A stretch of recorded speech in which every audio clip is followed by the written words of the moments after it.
विधानसभा सत्र बुधवार से शुरू होने जा रहा है और हर वर्ग को उम्मीद है कि इस बार बजट में हर वर्ग को राहत है, साथ ही सौगातों का पिटारा है वह खुलेगा।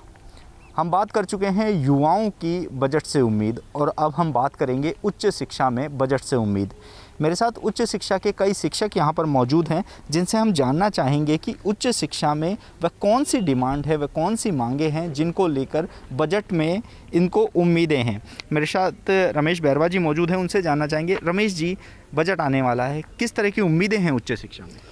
जी, इस बजट से हमें काफ़ी उम्मीद है। इस स्थिति में जब कोरोना का हमारी वित्तीय स्थिति पर असर है राज्य सरकार की, लेकिन हम ये उम्मीद करते हैं कि जैसे सेंट्रल गवर्नमेंट ने शिक्षा के बजट में 6% कटौती की है, इस किस्म की कटौती राज्य सरकार के बजट में उस शिक्षा के लिए नहीं होनी चाहिए। ये हम उम्मीद करते हैं क्योंकि इसका जो बड़ा व्यापक असर है वो कॉलेज और विश्वविद्यालय शिक्षा की गुणवत्ता और उसके उन्नयन पर पड़ेगा। इसके अलावा और कौन सी वो चीज़ें हैं जो बजट में शामिल होनी चाहिए उच्च शिक्षा की गुणवत्तापूर्ण शिक्षा के लिए? हम ये चाहेंगे कि जो शैक्षणिक और गैर शैक्षणिक पद है, चाहे वो कॉलेज प्रोफेसर्स के हो, लाइब्रेरी और पीटीआई के पद है, तो वो तो कमोबेश पूरे कॉलेज ही खाली पड़े हुए हैं। नए कॉलेज गवर्नमेंट ने खोल दिए गए हैं, लेकिन हम उम्मीद करते हैं कि इन कॉलेजों में शिक्षकों की और लाइब्रेरी पीटीआई की नियुक्ति के लिए समुचित वित्तीय प्रावधान किए जाएंगे। हमारे साथ कुछ और भी शिक्षक मौजूद हैं, इनसे भी जानना चाहेंगे। सर, किस तरीके से देखते हैं बजट आने वाला है, क्या उम्मीदें हैं बजट से? छात्र और विद्यार्थियों का जो रेशो है यूजीसी प्रतिमान के अनुसार वो कम है। एक प्रोफेसर को 100 का सेक्शन दे रखा है। कई बार 100 से 2 सेक्शन भी एक शिक्षक को लेना पड़ता है, इसलिए यूजीसी प्रतिमान के अनुसार ये रेशियो बढ़ाया जाना चाहिए। रेशो बढ़ाया जाना चाहिए, शिक्षकों की कमी बहुत ज़्यादा हो रही है। आप क्या कहेंगे बजट को लेकर? सर, मेरा इस बजट से मुझे ये उम्मीद है कि जो ग्रामीण क्षेत्र में यूजी संचालित महाविद्यालय है उनको पीजी में क्रमोन्नत किया जाए, क्योंकि हम ये देखते हैं, ये महसूस करते हैं कि ग्रामीण क्षेत्र में की जो बालिकाएँ हैं उनको शहरों में उच्च अध्ययन के लिए, पढ़ने के लिए भेजने के लिए उनके अभिभावक उनको भेजते नहीं है।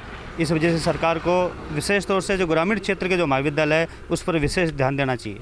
ग्रामीण क्षेत्रों के महाविद्यालय पर भी ध्यान देना चाहिए। आप क्या कहना चाहेंगे बजट को लेकर? सर, बजट को लेकर के हमारी ये उम्मीद है कि महाविद्यालय स्तर पर जो नवीन कॉलेज खोले गए हैं और जो विगत 5 वर्ष में जो कॉलेज खुले हैं उनमें ढांचागत सुविधाओं का विस्तार होना चाहिए। पर्याप्त क्लासरूम हो, पर्याप्त खेल के मैदान हों और उनके फर्नीचर से संबंधित सारी व्यवस्थाएं कॉलेज स्तर पर होनी चाहिए। उससे गुणवत्तापूर्ण शिक्षा में हमें सहयोग मिलेगा। गुणवत्तापूर्ण शिक्षा के लिए ढांचागत विकास बहुत ज़्यादा ज़रूरी है। आपसे जानना चाहेंगे कि आप क्या उम्मीदें रखते हैं बजट से कि ये उम्मीदें पूरी होनी चाहिए?